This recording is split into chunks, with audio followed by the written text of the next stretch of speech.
మన ఈ చిన్న ప్రయాణంలో 5 MBBS సీట్ గవర్నమెంట్ సీట్స్ తెచ్చుకొని సో నెక్స్ట్ 3-4 ఇయర్స్ లో వాళ్ళు మన సొసైటీలోకి సర్వీస్ ఇవ్వడానికి రెడీగా ఉన్నారు. ఫస్ట్ జాయిన్ అయినటువంటి సునైన తనకి MS లో డెర్మటాలజిస్ట్ స్పెషలైజేషన్ వస్తే కాదు, నాకు గైనికే కావాలని చెప్పి మళ్ళీ ఇప్పుడు లాంగ్ టర్మ్ ప్రిపేర్ అవుతూ ఉంది MS లో.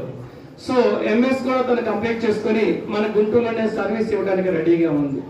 అదేవిధంగా మన స్కూల్ నుంచి CF ఫైనల్ కి వచ్చినటువంటి స్టూడెంట్స్ 2 మెంబర్స్ ఉన్నారు. అదేవిధంగా యూకేలో మోర్ దాన్ 5 మెంబర్స్ సెటిల్ అయ్యి సాఫ్ట్వేర్ లో హ్యాపీగా వాళ్ళ లైఫ్ లీడ్ చేస్తూ ఉన్నారు.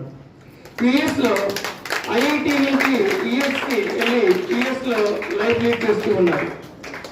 ఈ చిన్న అచీవ్మెంట్ లో ఇంత పెర్ఫార్మెన్స్ రావడానికి మన టీచర్స్ నాకు కావాల్సినంత సపోర్ట్ చేసి, నేను ఎటువంటి చిన్న వర్క్ ఇచ్చినా కానీ అది చాలా బిగ్ వర్క్ లాగా ఫీల్ అయ్యి అచీవ్మెంట్ వర్క్ చేయడం వల్ల ఈ గోల్స్ రీచ్ అవ్వడానికి కారణమైనటువంటి మన స్టాఫ్ అందరినీ మనస్ఫూర్తిగా మరొకసారి హృదయపూర్వకంగా నేను అభినందన తెలియజేస్తున్నాను. సో ఇక ముందు మిగిలిపోయింది సివిల్స్ మన స్కూల్ నుంచి.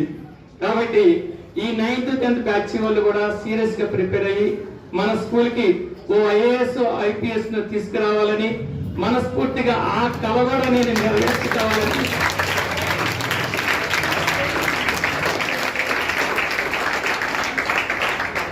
అటువంటి అవకాశం కోసం ఎదురు చూస్తూ ఇటువంటి ఫంక్షన్స్ మరెన్నో జరుపుకోవాలని మన స్టాఫ్ అందరి సహకారంతో అవన్నీ సాధ్యమవుతాయి.